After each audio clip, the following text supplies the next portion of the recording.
الحمد لله رب العالمين والصلاة والسلام على سيد الأنبياء والمرسلين الصلاة والسلام عليك يا سيدي يا رسول الله وعلى آلك وأصحابك يا سيدي یا حبیب اللہ۔ سلسلہ اصلاح کی بات، موضوع اڑنے والی دیگ۔ حضرت سیدنا بکر بن عبداللہ رحمۃ اللہ تعالی علیہ فرماتے ہیں کہ گزشتہ لوگوں میں، پچھلے لوگوں میں ایک بادشاہ تھا جو بڑا سرکش تھا، جو اللہ تعالیٰ کی نافرمانی کرتا تھا، اللہ تعالیٰ کے تمام تر احکامات کو ترک کرتا تھا، کوئی بھی حکم بجا نہیں لاتا تھا۔ تو مسلمانوں نے ایسے ظالم و سرکش بادشاہ کے خلاف اعلان جہاد کر دیا۔ مسلمانوں نے جہاد کرتے ہوئے اس بادشاہ کو پکڑ لیا۔ جب پکڑ کے لایا گیا تو کچھ نے تجویز دی کہ اس کو قتل کر دیا جائے، کچھ نے کہا کہ اس کو یکدم مار دیا جائے، لیکن ان میں سے کسی ایک شخص نے کہا کہ اس کو یکدم نہ مارا جائے بلکہ اس کو تڑپا کر مارا جائے۔ جس طرح یہ اللہ کے احکامات میں سرکشی کرتا تھا، نافرمانی کرتا تھا، حکم بجا نہیں لاتا تھا، اس کو ایسی تکلیف دی جائے کہ یہ تا حشر یاد رکھے۔ تو یہ طے پایا کہ ایک جگہ پہ آگ جلائی جائے اور ایک دیگ کو لے کر اونچی جگہ پر باندھ دیا جائے اور اس شخص کو، اس بادشاہ کو دیگ کے اندر ڈال دیا جائے۔ اور ایسا ہی ہوا، دیگ کے اندر اس بادشاہ کو ڈال دیا گیا، نیچے آگ جلائی گئی۔ جیسے جیسے آگ کی آنچ اور آگ کے شعلے بڑھتے گئے اور بادشاہ اس کے اندر چلانے لگا اور بارہا کریا ازاری کرنے لگا اور اپنے من گڑت، اپنے من مانے بادشاہوں کو، اپنے من مانے خداؤں کو پکارنے لگا، جھوٹے خداؤں کو پکارنے لگا کہ مجھے بچاؤ، مجھے بچاؤ، مجھے بچاؤ۔ اب کون بچائے گا؟ وہ خدا جو اپنی حفاظت نہیں کر سکتے، وہ اس بادشاہ کی حفاظت کیسے کریں گے؟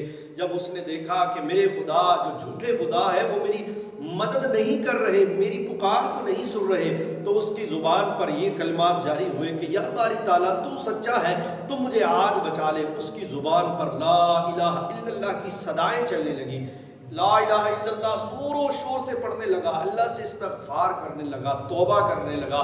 تو خالق کائنات کی رحمت جوش میں آتی ہے تو باران رحمت برستی ہے، تو آگ بجھ جاتی ہے، تیز آندھی آتی ہے اور آندھی اس دیگ کو ہوا میں اڑا کے لے جاتی ہے اور ایسے علاقے میں لے کے جاتی ہے کہ جہاں پہ سارے لوگ کفر میں مبتلا ہیں، ایک بھی اللہ کا نام لیوا نہیں ہے، مسلمان نہیں ہے، ایمان والا نہیں ہے۔ جب دیگ اس علاقے میں جاتی ہے، دیگ اترتی ہے، لوگوں کا جمع غفیر اکٹھا ہو جاتا ہے۔ دیگ کے اندر جو شخص ہے، جو بادشاہ ہے، وہ ایک ہی پکار رہا ہے، لا الہ الا اللہ، لا الہ الا اللہ، لا الہ الا اللہ۔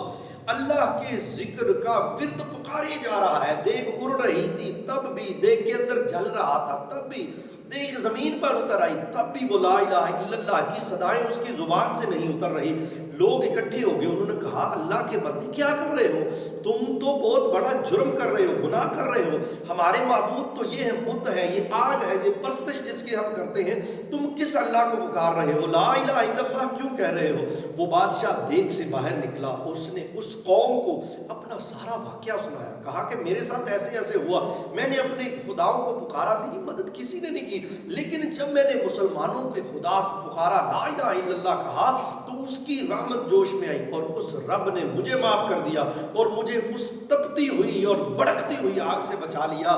تو جب لوگوں نے یہ واقعہ، یہ قصہ سنا تو روایات میں آتا ہے کہ اس علاقے کے تمام لوگوں نے اس معجزے کو، اس کرامت کو دیکھ کر سب نے کلمے کی صدائیں لا الہ الا اللہ بلند کی۔ اب دیکھیے کہ ایک کرامت کی وجہ سے اللہ تعالیٰ جب کچھ کروانا چاہتا ہے اپنے بندوں سے تو بہت کچھ کروا لیتا ہے۔ وہی بادشاہ جو سرکش تھا، جو اللہ کی نافرمانی کرتا تھا، اللہ تعالیٰ نے ایسا کام کر دکھایا کہ وہ بھی کلمہ پڑھ لیا اس نے، اور اس کے علاوہ جو باقی لوگ تھے جنہوں نے اس کا واقعہ سنا، انہوں نے بھی